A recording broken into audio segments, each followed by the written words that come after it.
what's the deal, YouTube? It's your girl, MizHoney.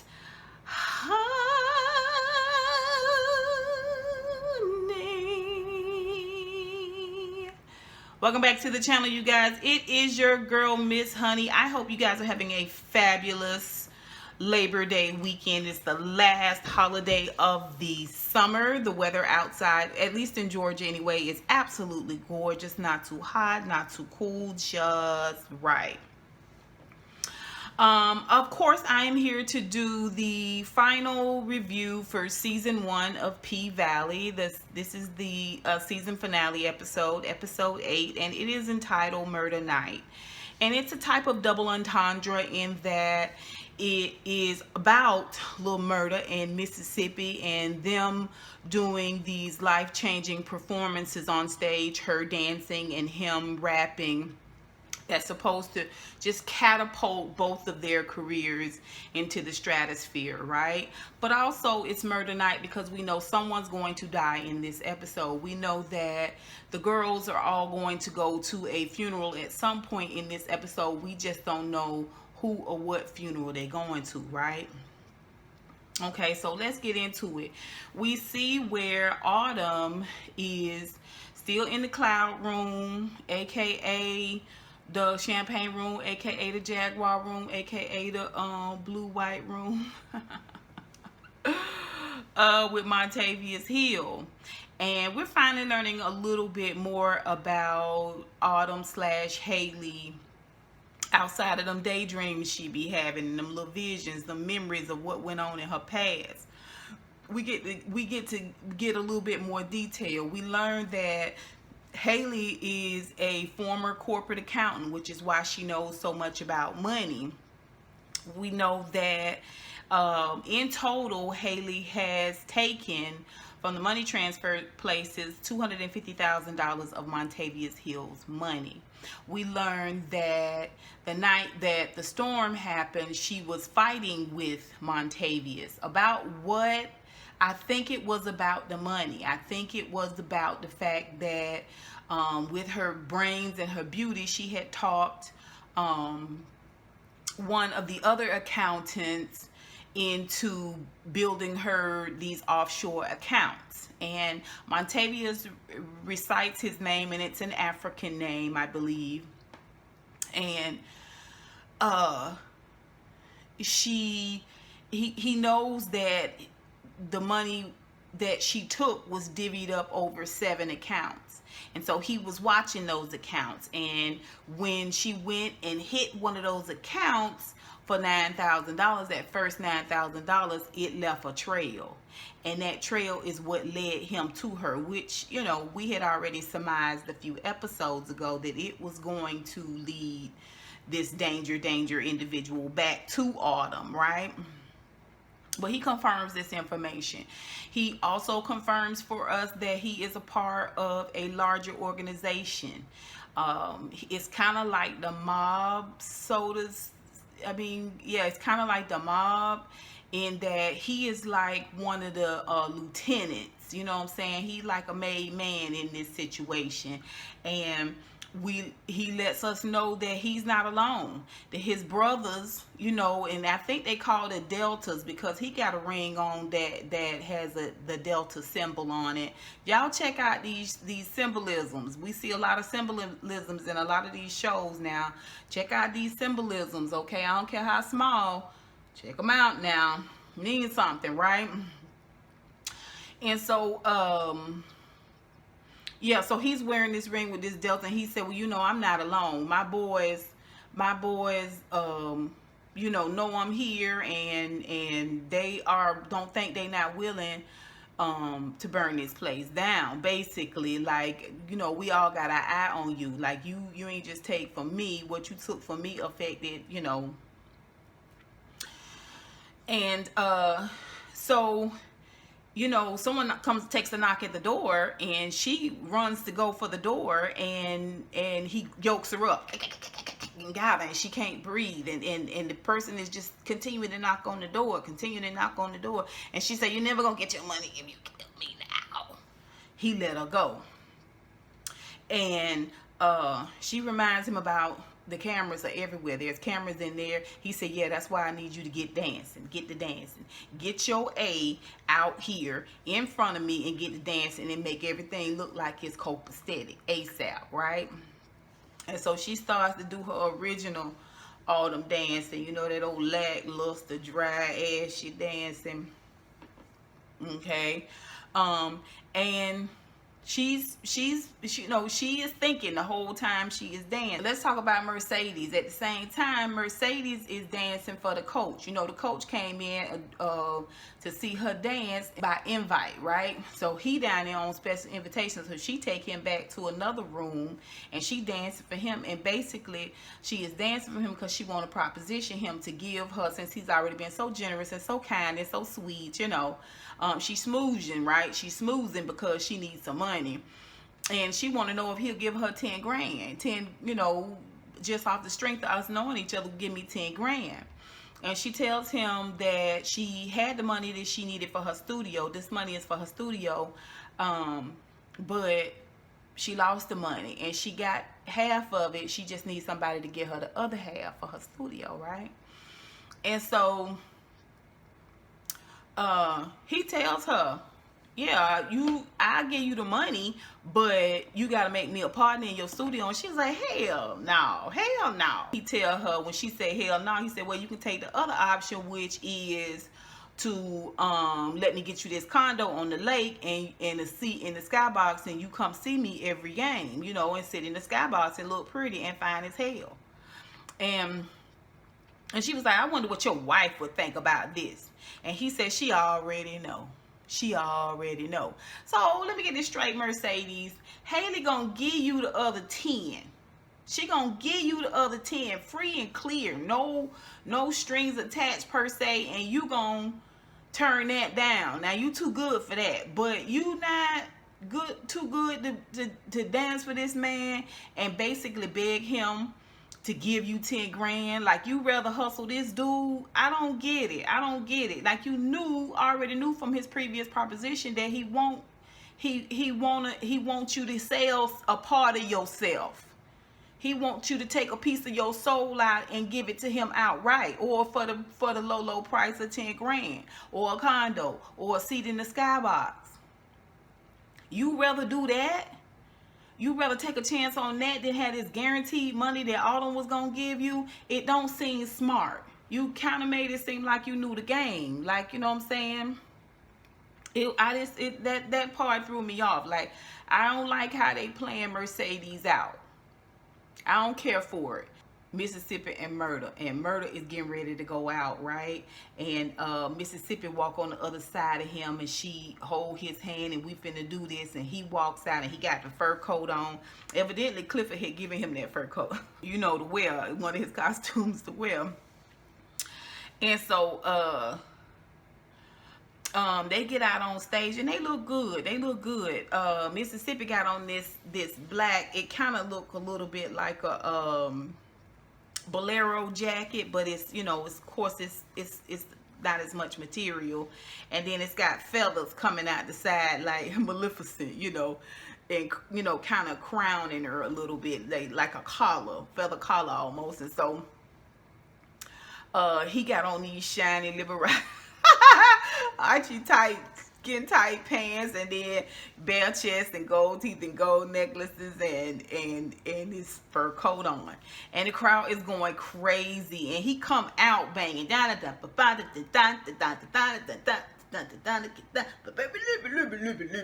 know how they do. And Mississippi is dancing and twirling and locking and popping and dropping it on a dime, and going up that pole, and coming down. You think she gonna crash, and she bloop, stop at the bottom. I mean, the crowd is lit. Everybody's dropping money. Like, it is lit. Clifford is over there twirling, and Murda hears the crowd reciting his lyrics for Falling, you know, and love over money, money over love, money, money over love. And, you know, they saying, and it's quiet, and it's just the crowd. And, man, it gets him like hyped. He takes off that fur coat coat and throws it in the crowd. And Clifford is like, "Are you crazy?" Runs out and wrestles the coat from a chick in the audience, and I mean, they killed it. Mississippi and Murda killed it. Okay, and Murda's gonna do 2 sets. Okay, soon as they you know, they coming to the crescendo of their performance, man. In walks the music rep, and he is with Murda's manager. And from afar, he's looking, and Murda's manager is in his ear telling him, yeah, he got the touch, he got the flow, he in the rhythm. You know what I'm saying? The crowd loves him. This is really, really, you know, big that you're here, yada, yada, yada. And the guy was like, yeah, he okay. But that's what I'm looking at, talking about Mississippi. And so when they get off the stage, they, you know, meet the guy formally. And Mississippi is there, and Derek is standing off to the back watching her the whole time, right? Looming. You know, they talk a little bit, and he want to take Murda back into a section, and they gonna talk a little bit more about it. Murda and the manager, right? And so Murda was like, okay. Mississippi was like, okay, I got some other. And he was like, no, I want the whole package. I want you to come back here too. And so they all go back into this section, and they get to talking, and off the rip, the dude, the music rep from Atlanta, the dude, I think his group is called Blue Guapo, is his record label, I guess. And you know, he is like, I need to make sure you 100, you 100%, like you all in, you really are the thug that you say you are, and all of this. And Murda is trying to sell it. You know, he calling out like his set and everything in the part of town that he's in. And he run with them boys and all day long, you know what I'm saying? He keeping it 100, you know what I mean? This type of thing, he running it, right? In this whole thug mode, you know. And Mississippi is like, yep. But at the same time, Murda and his manager, they cutting their eyes at each other, because this is what the manager was saying. Get your mind in the game. Like, everybody's not going to accept this, and if you want this money, you're going to have to really, really, really hold it in road when it comes to your personal life. Like, this is what I'm talking about, right? And then the dude just kind of take this stance where he's like, okay, I'm down here in Chucalissa. I done drove all the way from Atlanta, you know, big city. And he just starts belittling and dismissing, you know, the country and brothers from the country, and Murda's manager, and Murda, he's dissing the DJ. We're gonna get you a real producer. We're gonna get you a real manager. And the manager sitting right there. The manager's like, ho, wait a minute. He was like, no offense. And Murda did say, I got a manager, I got a producer, you know. And he belittles the DJ. You know, he putting egg crates on his mother's garage, and y'all cutting a song that's not a hit record. Well, obviously it's doing something, but he belittling all of that. At the same time, Clifford walks in, you know, and he was like, oh, y'all really did it out there. He puts his hand on Murda's shoulder, and he was like, what y'all talking about? What is we talking about in here? I was just, you know. And the dude is like looking, the manager is looking, and Murda looks over at the hand on his shoulder and said, we good. And Clifford was like, I said we good. And Clifford was like, oh, okay, well, I'm gonna let y'all handle y'all business. And Mississippi, don't you be too long. One of your regulars is out here. And he looks out there, and they both look at Derek, because Derek is still looming. Now he at the bar, and he looking at exactly what's going on in that section, right?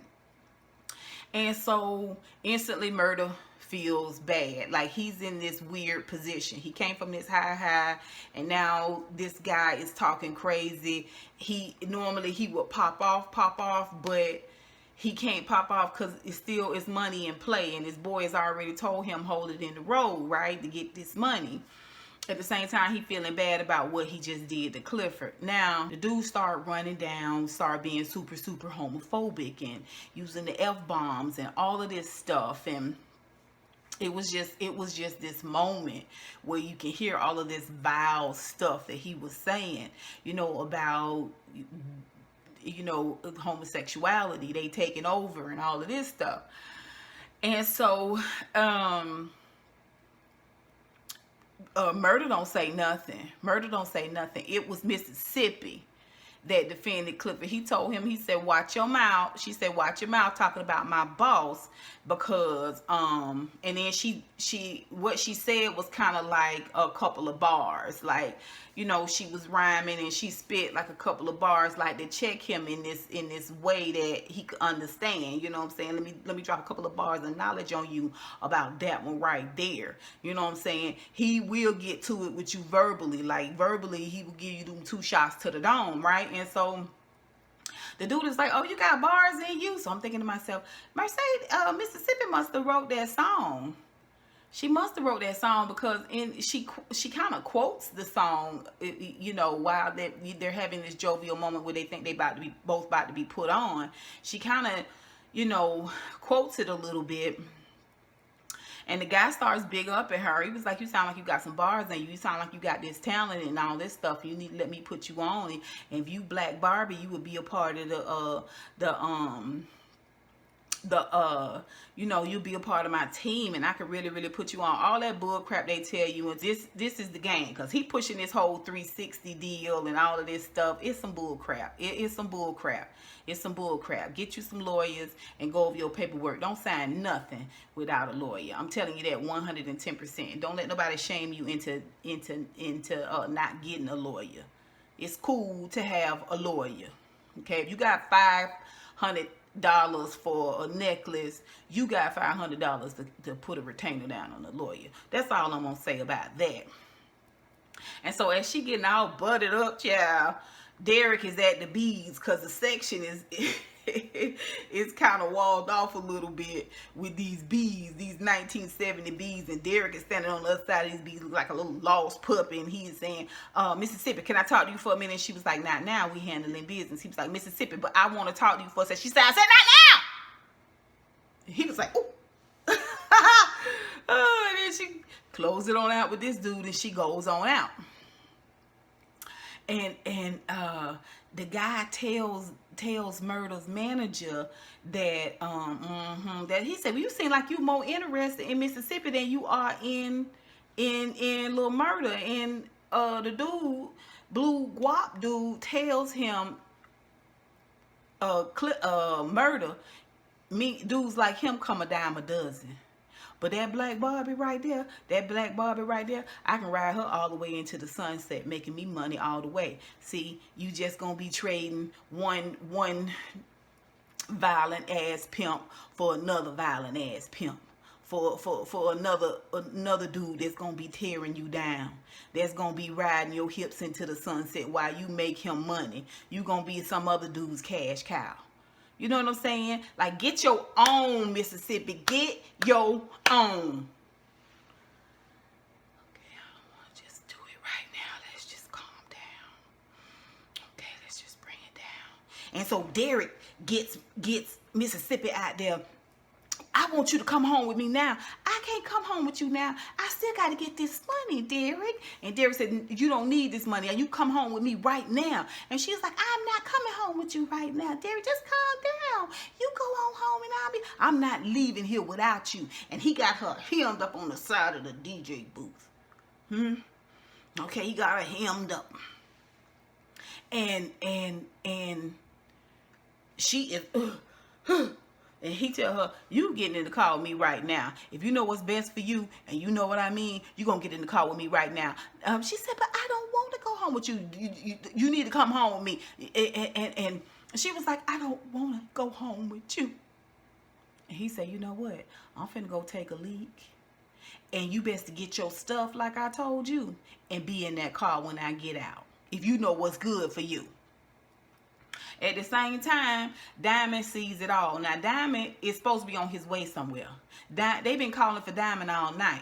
But he at the front door regulating things because so many people coming in And it's a big night. They coming in with all types of weapons. So he got to make sure he checked everybody that come through that door. Plus, they all got to sign the petition. And Big L done left him at the door by himself and gone back to the office. He's supposed to be counting. He's supposed to be counting, but Big L doing his own thing, right? Because, you know, he got he done got into a partnership with Gidget's boyfriend. Okay, and so he's supposed to be on his way somewhere, and he been called all night, and on his way he see this go on with Mississippi. Okay, he see this go on with Mississippi, and so Clifford is so excited the whole night, like the whole night. He is super duper high energy. Like, he is excited because the Pynk is packed. He is excited because his man is on stage, you know what I'm saying? And you know, he had a hand in it, he had a part in it, and it's a big night, it's a big moment. Go back to Mercedes, and we see where Mercedes learns that Maine is in jail. And how she learned that is that Maine made a fake ID for a big boy who wear his ankle bracelet when he out doing his business in the town. He's supposed to be on house arrest. He pay big boy to wear the ankle bracelet, where he paid somebody else, and that individual went to rob a store, and he ended up getting locked up for it. Maine did.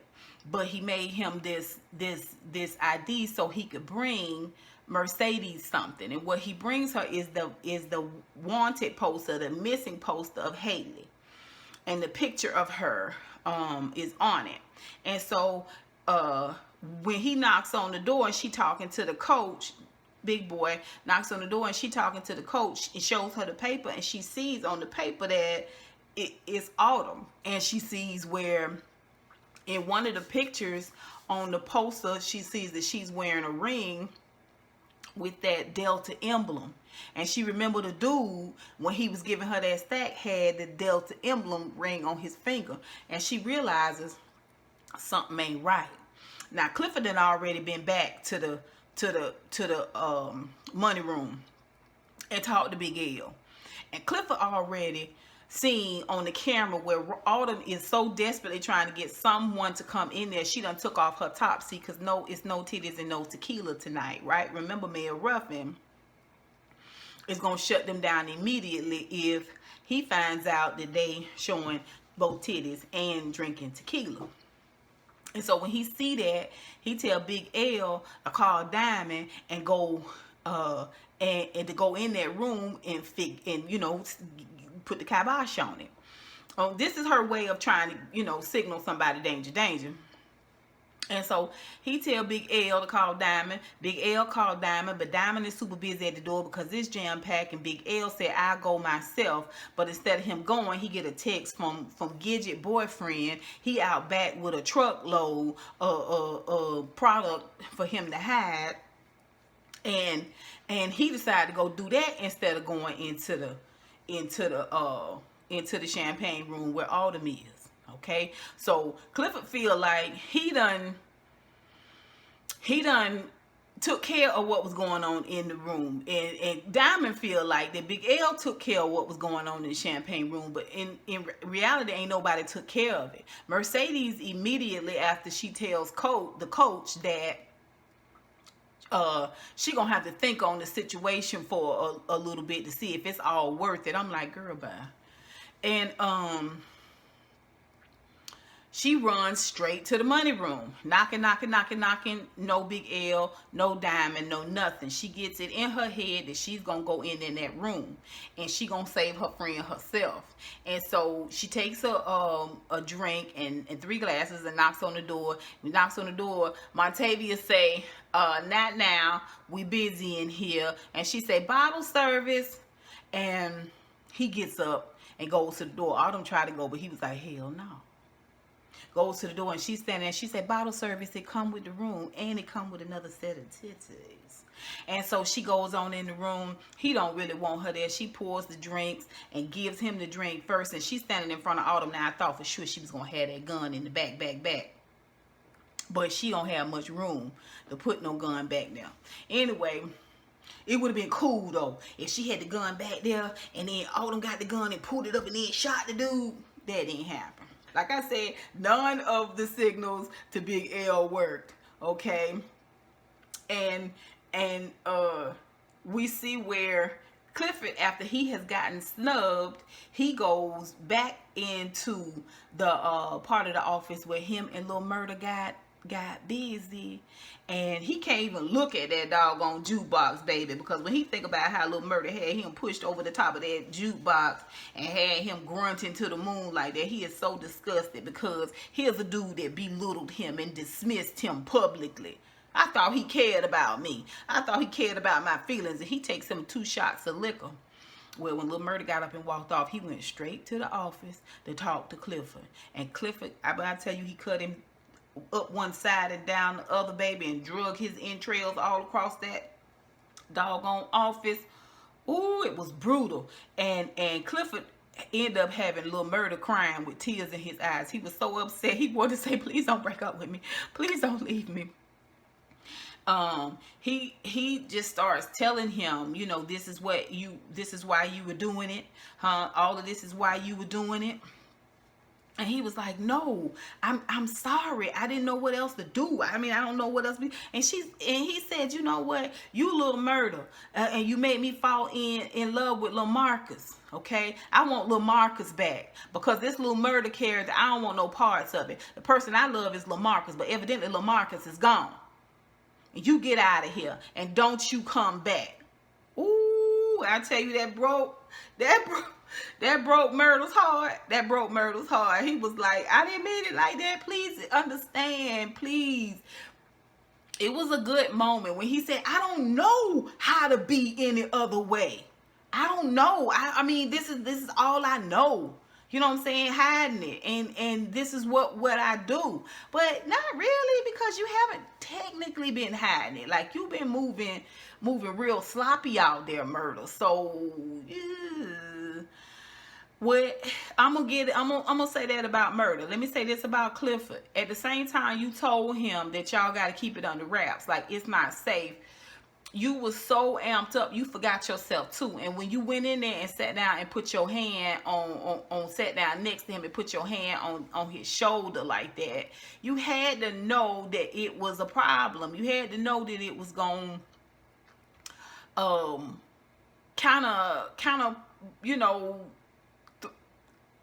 it was gonna kind of be an issue. Like, you forgot yourself too. Y'all both supposed to be holding this in the road. And I'm not saying it's right. I'm not saying it's fair. But Clifford got hurt because he forgot his own rule.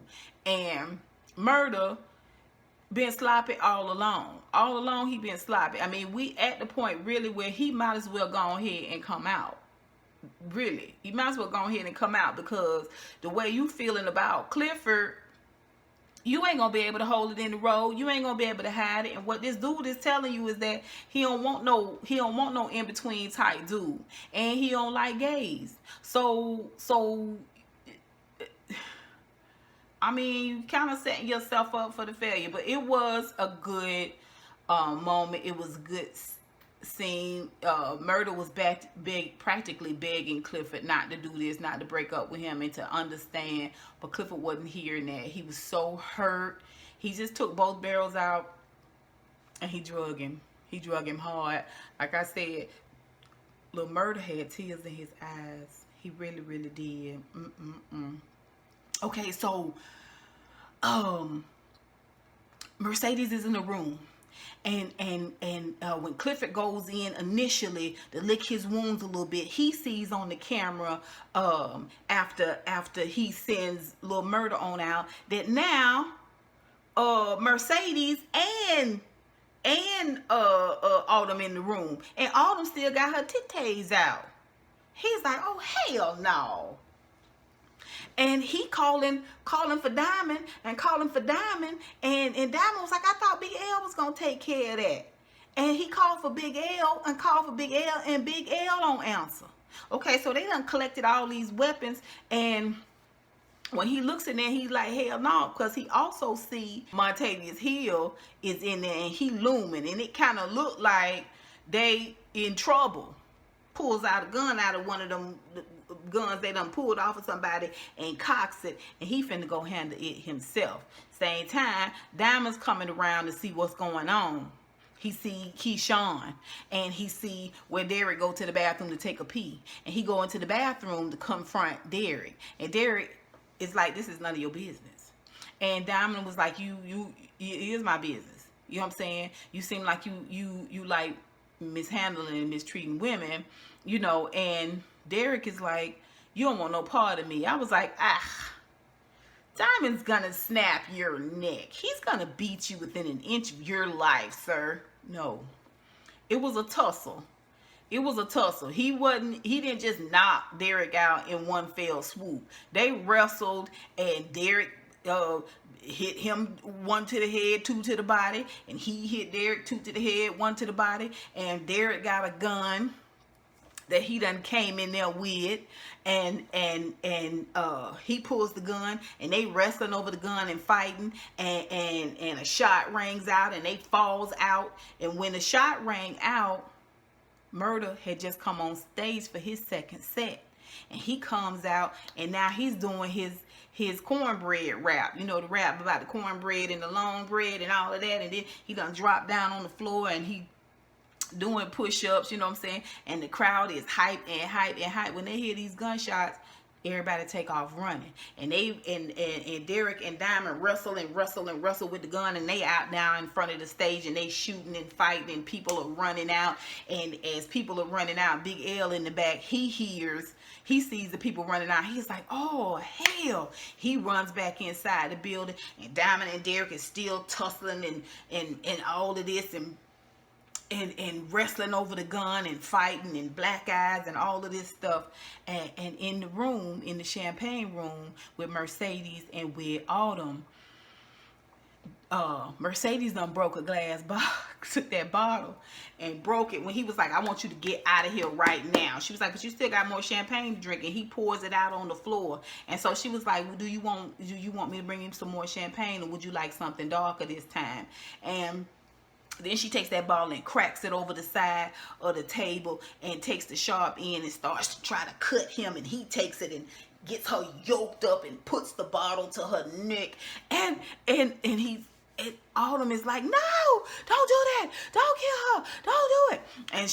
And he is like, well, you need to go get my money then. Go get my money. I will cut this heifer's throat right here, right now.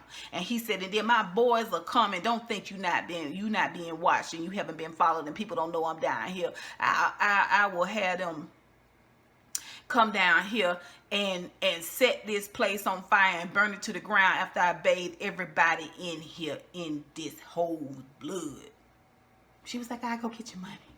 I go get your money. Your money is here, because she had told him earlier it was in the bank, but it ain't in the bank, right? It is there in the building. She got it just in her locker. $250,000. She just got it in her locker, right?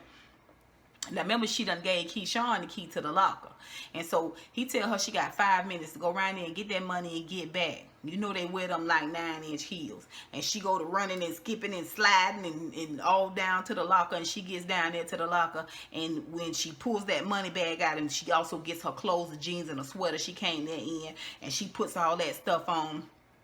And she reaches up to the top to get her gun, that little pink gun that she showed Keyshawn, and it's gone. It's not there, right? And so she, screw it, gets the money, and she runs out of the building. And the whole time, Montavious, that he got that broke bottle to her neck, to Mercedes' neck, and it's hurting her. He telling her she ain't coming. You think she gonna come back for you? You don't know what kind of gutter bee she really is. You don't know how low down she really can be. Okay? And you know, he tells her, he spins her out, you know, and tells her that Autumn ain't nothing but a trick, and she thinks she's smart, but she really low down. I took her little baby in, she ain't even my baby, and raised her like she was my own. You know, he started talking more about Autumn and her mothering skills, and how she was about the little girl. And of course Mercedes can relate to all of that. Now she's scared and everything, but she letting him have it back, and she defended Autumn. Meanwhile, Autumn in the car. Autumn in the car. Want to leave. Got the key in the ignition. And she realizes she has got to go back. Just as it's about to pop off royally. He's like, it's been more than 5 minutes. It's him and Mercedes in the room. And he takes a big piece of furniture and pulls it in front of one of the doors. Autumn comes in with the bag and she says, I got your money. And Mercedes is like, I got your money. It's all there. She gives it to him. Do I need to count it? And she says, you know what? Autumn is gone, talking about her daughter. And he was like, he paused for a minute. He didn't look up. She drowned in the flood when I was running, trying to get away from you. He looks up. I mean, at the moment he's hearing it, he seems like he feels bad about it. But when he walks up to her, it's almost like you got what you deserve. That's what you get. If you hadn't been trying to run, if you hadn't been trying to steal from me, none of this would have happened, right? At the same time, Clifford trying to get in the room, and Mercedes is realizing that they not finna get out of this situation. Like, it's finna be a battle. They don't want him to leave with this 250. They finna fight him. And so they start fighting him. And Mercedes knees him in the groin. And Autumn stabs him with something in the leg. I mean, it's the two of them. They both getting thrown around and knocked down and all of this. And she trying to get the door open, and Clifford trying to get in one door, and he can't get in that door because it's a piece of furniture in front of that door. And Diamond is out there wrestling with Derek, and up walks Keyshawn, and she got the gun, and she said, "Get off him! Get off him!" And they stop fighting, and she got that gun and shoots that gun up in the air. Get off of him right now, Diamond. Leave him alone.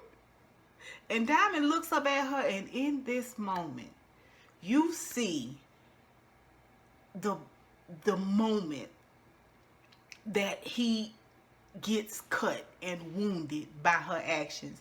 The moment he realizes that he is out there fighting for her, and she is not all in and not fighting for him. She not on his side. She on Derek's side. She want him to get off of Derek. She not here to save you from Derek. She here to save Derek from you. And it is a moment. It is a moment. What the duck, Keyshawn? What the duck? Are you serious? Are you serious, girl? So getting your A beat is better?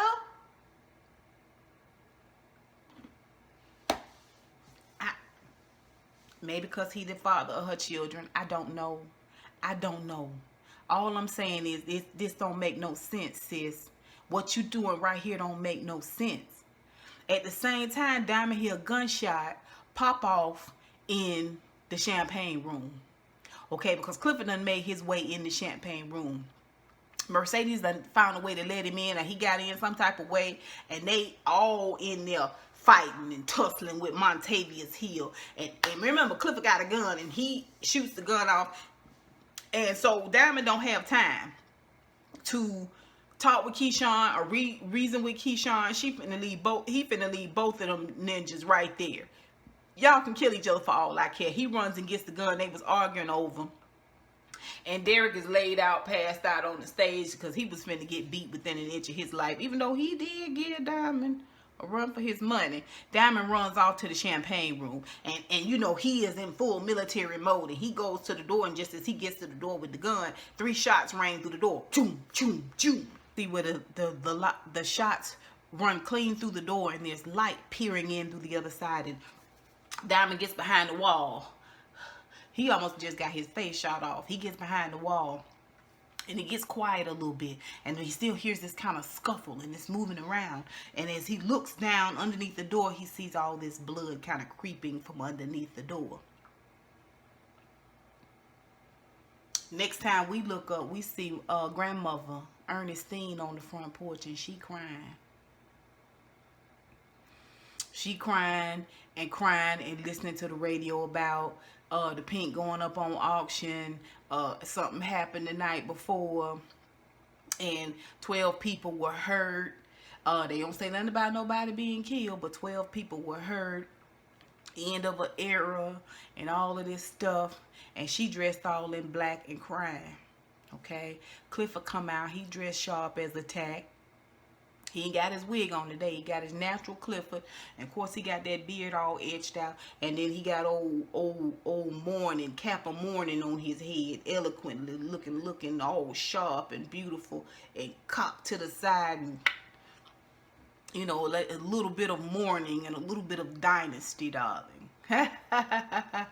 He gathers her on up. And she says, come on, let's go on to this service. And he was like, okay, let's go. And then at some point she said, we going down to get me down to the courthouse. So I'm like, the courthouse? They having a funeral at the courthouse? What's going on? At this point, I realized that the clothes of mourning isn't for an individual. It's what a lot of you guys were saying down in the comments. It is mourning for the Pynk. The fact that the Pynk is gonna be no more. So they going to the auction dressed in funeral clothing, if you will. They get down there and all the ladies walking in with their funeral garb. I don't remember seeing Big L, Diamond, or Mississippi. Obviously not Murda either. Okay? But all the other ladies is there. And we don't get to see all them to the end. But all other ladies is marching in with Clifford and grandmother Ernestine. And we also get to see Mayor Ruffin come standing in this sea of black. He got on a now later strawberry, now later red suit, baby. Okay. And we get to see Andre. He there with his wife. They done checked out of the hotel. And they on their way down to the auction. He got a $200K cap on how much he can bid. So Mayor Ruffin's not bidding. It's Andre that's going to be bidding on behalf of the casino. And he and his wife going to go down and they're going to bid on this property and get this property. And then they're going to head on up the road to back to Atlanta. He don't want her to go. But she was like, no, baby, I want to see what you do for a living. I get to see you work in action. You get to see him try to steal the Pynk. And so Mayor Ruffin comes around after grandmother is seated next to Clifford, and he tries to whisper and kiss her on her cheek, and she tell him, Ruffin, F you. And he say something slick to Clifford, and Clifford is like, boy, bye, get out of here, ain't nobody talking to you, goodbye. He goes and sits next to Andre. And I mean, he is happy as a lark. He is smiling like a Cheshire Cat child. He feels like he has done it. This is it. They're going to get this property. I think it sit on 6+ acres of land. They starting out the bidding for what Clifford owed, which is $55,000. Okay. And right out of the gate, Andre is like, I'll take that $55,000. And the guy's like 55, 65, 55, 55, 65, 65. Can I get 60? Can I get 60? 60, 60. Anybody want to give me 60? Anybody want to give me 60? And he is like, okay, I'll go ahead and give you 60. He was like, 60, 65, 70, 70, 70. Anybody give me 70, 70, 70. Can I get 85? Can I get 8,000? 80,000 on this. And he just bidding. He get to this certain point where Autumn is in the back and she is in all white. All white. Okay. And she got on her Betty Ford shades. You know them shades that cover half your forehead and your eyes and your cheekbones and everything. You know what I'm saying? And she'd say 85,000. And everybody look over. Now, Autumn dressed like an angel. Okay, she the savior, right? Clifford and the rest of those, they in mourning garb. Mayor Ruffin dressed like the devil. Okay, catch the symbolism. Catch the symbolism, right? They get into this bidding war, and she takes off her glasses and looks at him, and he's at this point where he needs to try to get that $200,000 cap extended. And he says, let me call the casino. And Mayor Ruffin is like, hell no. And he bids 115. He's like, don't just bid. I gotta get it cleared through the casino. And he's calling, and the phone's just ringing and ringing and ringing. And the guy's like, 115, 120. Can I get a 120? And she say, $250,000. I can't bid that. He was like, no, yes you can. You're gonna do this. And she said, when she said $250,000 in this moment, we hear the casino guy pick up. But Andre acts like he didn't pick up and hangs up and says, I can't do it. I can't go no higher because I can't get it clear. And Mayor Ruffin is infuriated because going once, going twice, sold. Autumn buys it. Going into season 2, Autumn finally really investing in the Pynk, Chocolisa, and in this lifestyle where she's, kind of learned a lot. And they have had her back, and we see where she invests this money. And so Clifford looks back there at her, and he is like, well. Light skin comes through again. All right. And so Mayor Ruffin, what I tell you, he was hot as fish grease, baby. And Mayor Ruffin ran up on stage when they said sold and said, y'all know good and goddamn well that the rules say that if you gonna bid on the property, you got to have the money on you right now. She walks up and takes that duffel bag, and shakes that money down on the floor in front of Mayor Ruffin and shuts him up. He storms out. They down in the foyer. She's standing off to the side, and he talking to grandmother. Clifford is. And so Andre is walking out of the building after Mayor Ruffin with his wife, and he looks over at Autumn, and she got black eyes because they been fighting. Now Mercedes not at the funeral either. Mercedes down on the curb in front of the building she was gonna buy, in front of her mama's building. And she is crying, and she upset, and she got black eyes. She been all beat to hell. She don't even have her wig on because it was snatched off. And she decided she been through so much, she ain't put it back on. Got her hair, braided to the back. Her mama walk up, and she is so broken. Her mama walk up sharp as a Mickey freaky tack. Patrice Sharp. And she looks up at her mama and say, God gives you a second chance. And her mama say he does. He gives second, third, fourth, fifth, sixth chance. And then she bends down and says, but not for you. Ain't no second chances for you. Okay? Because if you remember correctly, I'm dead to you. And now she done had her name put on the building, child. The name of the church, Breath of Life, Tabernacle, Temple of Bullcrap. On the side, she walks in, opens the door up, and closes it behind her. And Mercedes is at the door. Mama, please. Mama. I was like, what the hell is going on with the Mercedes character? What the duck is going on with the Mercedes character? Like, I don't know, Katori. I feel like you checked out on the Mercedes character. You put Autumn in this position where it seems like she came out kind of sort of smelling like a rose, right? And Clifford, but you leave us with Mercedes being this broken bird begging after her bird ass mama. Begging and screaming and kicking at a door. She ain't got a decent piece of hair on her head. She looking like a scrap of meat. I didn't like that. I didn't see that for the Mercedes character. Up until this point, she has fought. I didn't care for that. Y'all tell me what you think about that and put that down below. But let's move forward.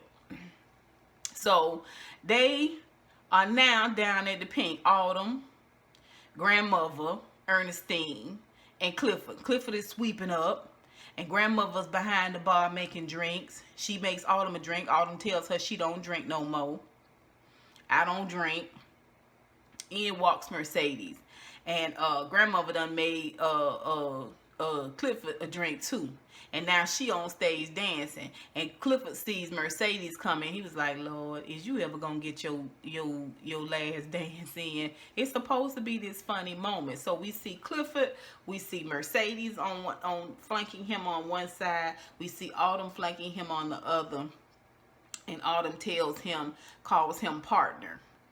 And he gives Mercedes the drink. I was just like, ain't nobody got no man. All right, that's fine. When Autumn asked him, is it taken care? No, it was Mercedes said, is it taken care of? Is it done? Now, I don't know if it's the fact that whatever happened in that room, it was Mercedes that ended up killing Montavious Hill. Like, is that the thing that is being unsaid, but being said through Mercedes' demeanor and the way she is acting, the way she seems so broken? She asked him, is it taken care of? And he said, it's been taken care of. And he looks at Autumn, and I could only assume that means that he with the alligators. Montavious' body is with the alligators, because they didn't mention anybody being killed. Okay, his name wasn't mentioned anymore. So I think he might be in the alligator belly. You know what I mean? Alligator belly. Okay, swimming in Mississippi and Louisiana is a little bit different than going swimming for the fishes in New Jersey. Okay, swimming with the fishes in New Jersey. It's a little bit different, right? We got a different way of getting rid of bodies in the South. And the show goes off. That is the show. It wasn't a bad episode. It was very good. It was exciting. It closed out, or kind of solidified some things for us in terms of some of the characters, the Diamond and the Keyshawn character, the little Murda and the Clifford character. Like, it was a good episode. I just wish we had an episode 9. I need an episode 9. Y'all tell me what y'all think. Put it down below. This was a great first season, and I'm super excited about season 2. I really, really, really hope and pray that we don't get it in 2022, that we can get a new season like first of 2021 would be great, but we know what everything's going on. What did you guys think of this final episode? Some of your answers, did you get those answers? Do you have any questions about what season 2 is going to look like what the expectation is? Do you feel like whatever went down behind that door when those shots rang out, that's what's affecting Mercedes more than anything? That's what sent her back to her mom in this kind of groveling way?